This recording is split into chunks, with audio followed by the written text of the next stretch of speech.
You can miss someone even when they hurt you, because your brain remembers connection before it remembers the cost. That unread message becomes a symbol, so your mind treats silence like a problem you must solve.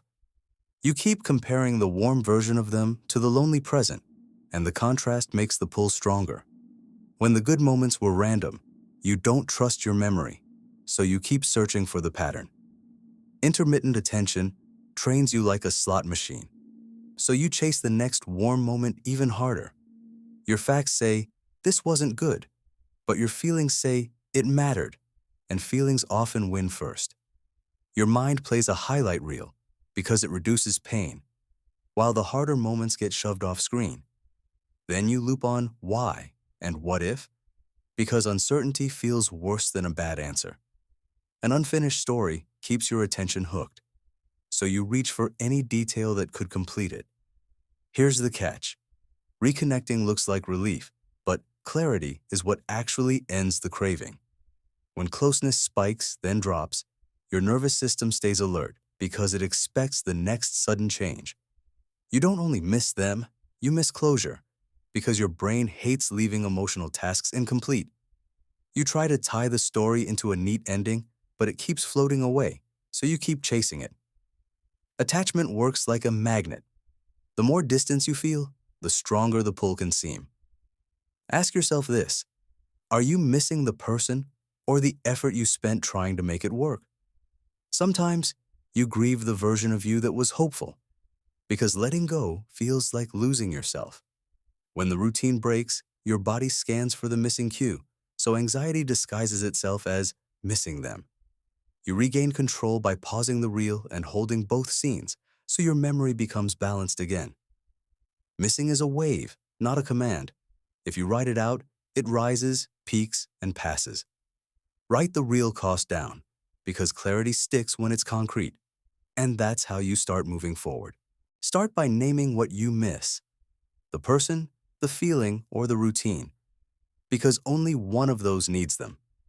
Zoom out on the good memory and add context, because a bright moment can still sit inside a painful pattern. Often you're grieving the fantasy, not the reality, the version where things finally became easy and safe. Your brain can track red flags while your heart still feels a pull, and both can be true. Remember this: intensity isn't intimacy. Volatility feels powerful, but steadiness is what builds trust. You're also attached to what you invested, so loosening that grip feels like relief and like loss. Needs are real, but sources matter. Stop taking validation from a cracked door that can't stay open. Closure isn't their explanation. It's your decision about what this meant and what you won't repeat. Your nervous system learns through repetition, so you water new routines until the old loop fades. Emotions are weather. You can feel grief and still act wisely, because feelings don't control your hands. Here's a hook. What if the urge to text is just discomfort asking for quick relief, not real love? Write the full list. What felt good and what hurt? Because balanced memory breaks the spell. Don't delete the highlights. Attach them to the full story, so your mind stops editing the truth. Inconsistency raises your tolerance for scraps, so you start chasing crumbs like they're proof of care. At night, the mind rewinds, because quiet gives the unfinished story room to play on repeat. Boundaries are strength training. Small no's build the muscle that protects your peace. Crossing into new safe feels unfamiliar because you're used to scanning for danger, not receiving calm. Use your values like a compass. When the pull distorts you, steady the needle and recenter. Urges peak and fall.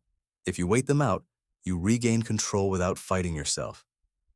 You don't erase the memory. You let it drift, so it stops pulling you back and starts becoming just a chapter. Map the timeline. When contact changed, your nervous system spiked. That's conditioning, not destiny at work. A cue hits: smell, song, place.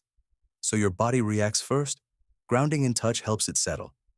Instead of idealizing or minimizing, integrate. Hold the warm and the hurt together, and craving weakens. Your brain predicts relief from reaching out, but you can rewrite the script.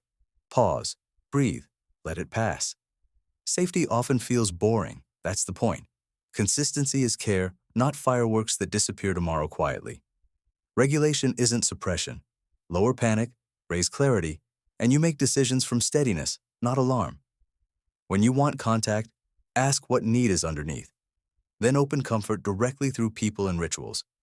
Missing means your system is relearning. It's evidence you noticed patterns, not proof you should return. A few bright moments don't equal safety. Evaluate the whole story, because your life runs on averages. Separate missing from meaning.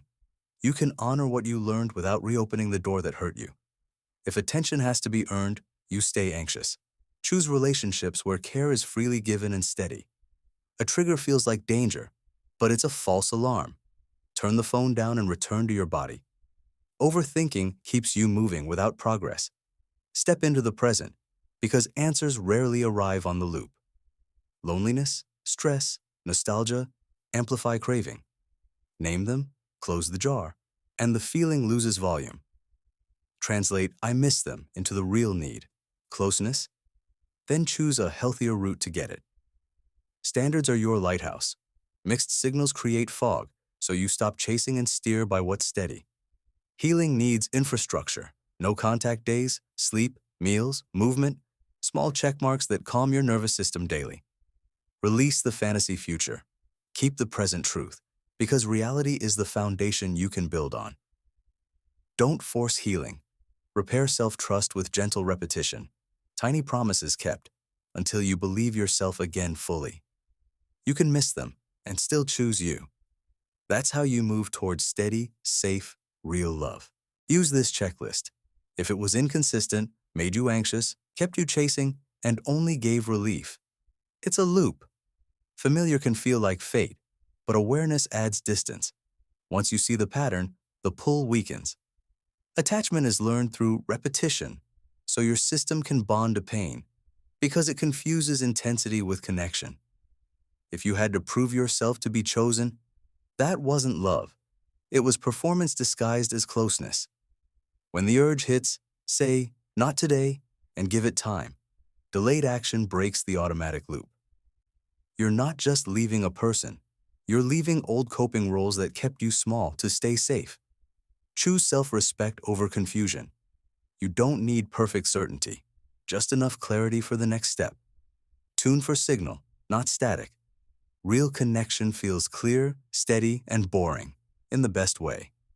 The longing often comes from the story you tell yourself, not the facts. Change the story. Change the urge. Here's the test. Chemistry is fireworks, but consistency is points on the board, and points are what build a life. Remind yourself daily. Missing is a wave. It rises, peaks, and falls, and you don't have to act. Healing is untangling, not deleting. You loosen attachment patiently until time stops feeling like a threat. Put facts, feelings, and values together. When they overlap, you get choice instead of inner war. Plan for trigger days ahead of time, because preparation turns "I can't handle this" into "I know what to do." When thoughts get cloudy, add reality. Simple grounding statements clear the water and shrink what-if spirals. You can miss them and still move forward, because missing is a feeling, not a verdict. Track small wins. Every time you don't text, you teach your brain that you can survive discomfort. Build safe connection elsewhere. Steady care rewires you faster than isolation ever will. Keep the lesson, not the loop. Store it with the past so it informs you without pulling you back. You're not broken. You're learning patterns. And once you see the pattern, you can choose differently.